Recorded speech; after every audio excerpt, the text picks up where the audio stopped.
Asif Ali homeopath हमारे Facebook page और YouTube channel में आपका स्वागत है। व्यूअर्स, हम एंजाइटी के ऊपर टॉपिक्स बना रहे हैं और इसमें हम लेसन 5 तक ये बता चुके हैं कि किस तरह के रूब्रिक होम्योपैथी में एंजाइटी पर हैं और हम लक्षणों के आधार पर किस तरह से एंजाइटी को दूर कर सकते हैं, घबराहट बेचैनी को दूर कर सकते हैं।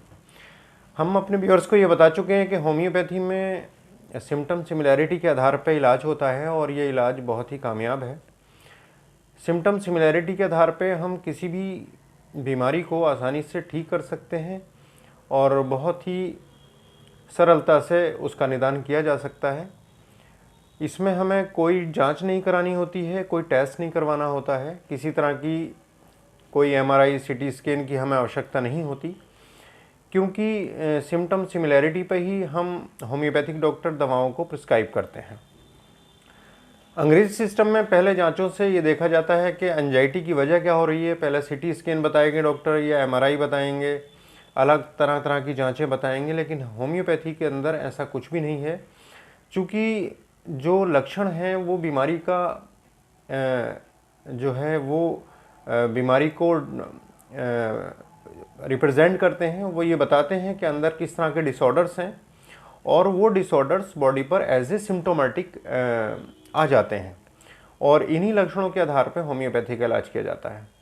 चूँकि अंग्रेज़ी दवाओं में हमेशा बीमारी को डील किया जाता है, ये फाइंड आउट करने की कोशिश की जाती है कि मरीज़ के अंदर बीमारी क्या है, और बीमारी अगर पता लग गई तो भी हालांकि होना कुछ नहीं है, बीमारी पता लग जाए तब भी कुछ नहीं होता है। वो दवाइयाँ चूँकि इररेलेवेंट होती हैं, दवाएं सिर्फ बीमारी को दबा के रखती हैं, सप्रेस करके रखती हैं, और होम्योपैथी दवाइयाँ जो हैं वो सिम्टम सिमिलैरिटी के आधार पे उस सिम्टम्स को रिमूव कर देती हैं और जिसकी वजह से वो आ रहे हैं।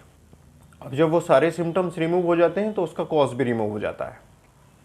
तो व्यूअर्स, हमसे जुड़े रहिएगा, और आप हमारे पेज पर पहली बार हैं तो प्लीज़ हमारे पेज को फॉलो करें और चैनल को सब्सक्राइब कीजिएगा, और जानकारी अच्छी लगे अपने दोस्तों में भी शेयर कीजिएगा। और इन दवाओं को हमारे द्वारा बताई गई पोटेंसी के साथ सही दवाओं को चुनकर जो हम बताते हैं अगर आप यूज़ करेंगे तो बहुत फ़ायदा होगा। व्यूअर्स, शुरू करते हैं कि कौन से लक्षणों में कौन सी मेडिसिन देनी है, हम आपको ये बताएंगे। व्यूअर्स, होता क्या है कि जब हार्ट के अंदर एक वाल्व होता है, मिट्रल वाल्व्स की वजह से ब्लड का जो सर्कुलेशन है प्रॉपर नहीं हो पाता और उसकी वजह से दिल बहुत तेज पैल्पेट करता है, पैल्पिटेशंस बहुत होते हैं दिल के अंदर, उसकी वजह से घबराहट और बेचैनी हो जाती है मरीज़ को। ऐसी स्थिति में पल्सेटिला 200 नियमित रूप से सुबह खाली पेट 3-4 हफ्ते तक देनी है। 200 का मतलब होता है 200 पोटेंसी में, इस पावर का ध्यान रखिएगा। अच्छा, एक ये है कि दूसरा जो लक्षण है वो दिल का दौरा पड़ने पर मरीज़ को घबराहट और बेचैनी हो जाती है। जाहिर सी बात है, दिल का दौरा पड़ेगा तो किसी को भी घबराहट बेचैनी हो जाएगी। अगर इस तरह की समस्या है तो स्पॉन्जिया 200 पावर में सुबह खाली पेट दीजिए, लगभग 2 हफ्ते इस तरह की समस्याएं समाप्त हो जाती हैं। व्यूअर्स, एक लक्षण है कि जब मौसम बारिश का होता है, बादल की बहुत ज़्यादा गर्जना होती है, हवाएं चल रही होती हैं और बारिश तेज़ हो रही होती है, और मरीज़ अगर उस दौरान अकेला हो, मरीज़ हो, अटेंडेंट्स हो, कोई भी हो, अगर अकेला है तो उसको घबराहट और बेचैनी होगी बहुत ज़्यादा। ये रूब्रिक इस तरह का मेंशन है मैट्रिया मेडिका में, और रिपट्री में ये रूब्रिक मेंशन है। और घबराहट और बेचैनी ऐसे मौसम में अगर होती है तो फॉस्फोरस 200 सुबह खाली पेट हर हफ्ते 1 खुराक दे दीजिए, 4 हफ्तों तक 4 खुराकें। इस तरह की जो समस्या आती है वो समाप्त हो जाएगी। व्यूअर्स, एक लक्षण है कि पेट में जरा सी भी सूजन आ जाती है तो घबराहट और बेचैनी हो जाती है मरीज़ को। ऐसी स्थिति में हम मरीज़ को एकोनाइट पोटेंसी 200 देंगे।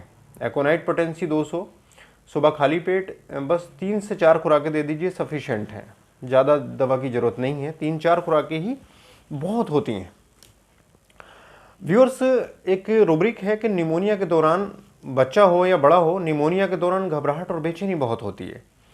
ऐसी स्थिति में फास्फोरस 200 में हर हफ्ते एक खुराक दे देनी चाहिए, 3-4 हफ्ते दे दीजिए, हर हफ्ते एक खुराक 200 पोटेंसी में दीजिए, सफिशिएंट होता है इस तरह के लक्षण को दूर करने के लिए। व्यूअर से चूँकि बेचैनी की, घबराहट की जो होम्योपैथी में 3 दवाइयाँ हैं, आर्सेनिक, एकोनाइट और रस्टॉक्स, तो ट्रायोज ऑफ रेस्टलेसनेस कहलाता है ये। ट्रायोज ऑफ रेस्टलेसनेस में ही घबराहट और बेचैनी के साथ अगर मरीज़ को बहुत ज़्यादा अनईजीनेस महसूस होता है तो एकोनाइट, रस्टॉक्स, आर्सेनिक और बिस्मथ, इन चारों दवाओं में से कोई भी एक दवा चुन लीजिए, आराम आएगा। व्यूअर्स एक लक्षण है कि किसी चोट लगने की वजह से मरीज शॉक में चला जाता है और मरीज को बहुत ज़्यादा घबराहट और बेचैनी हो जाती है, तो ओपियम सोमिनिफेनम 200 में सुबह खाली पेट 1 हफ्ते तक दे दीजिए, सफिशिएंट है ये समस्या इस तरह के लक्षणों को दूर करने के लिए।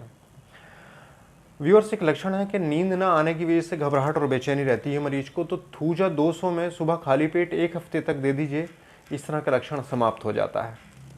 व्यूअर्स इस तरह के चूँकि सिम्टम सिमिलैरिटी पे हैं और हम आपके सामने वो सिम्टम्स लाकर रख रहे हैं जो शायद आपको अभी तक नहीं बताए गए होंगे।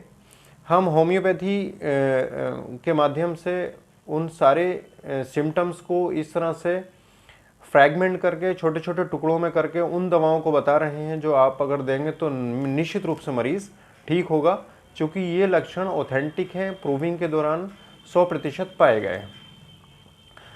व्यूअर्स एक लक्षण है पेट में क्रैम्प्स होते हैं, मतलब ऐंठन होती है, उसके साथ घबराहट और बेचैनी होती है मरीज़ को, तो एथ्यूजा साइनेपियम 200 सुबह खाली पेट मरीज़ को देनी चाहिए, इस तरह की समस्या समाप्त हो जाती है।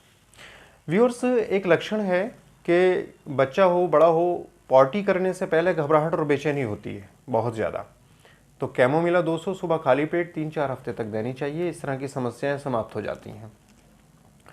व्यूअर्स एक लक्षण है कि दांतों में दर्द के कारण मरीज़ को बहुत ज़्यादा घबराहट और बेचैनी हो जाती है, तो कॉफिया क्रूडा, मतलब कॉफ़ी से दवा तैयार होती है हमारे यहाँ, कॉफिया क्रूडा 200 में सुबह खाली पेट दीजिए, 1 हफ्ते तक ही सफिशिएंट है।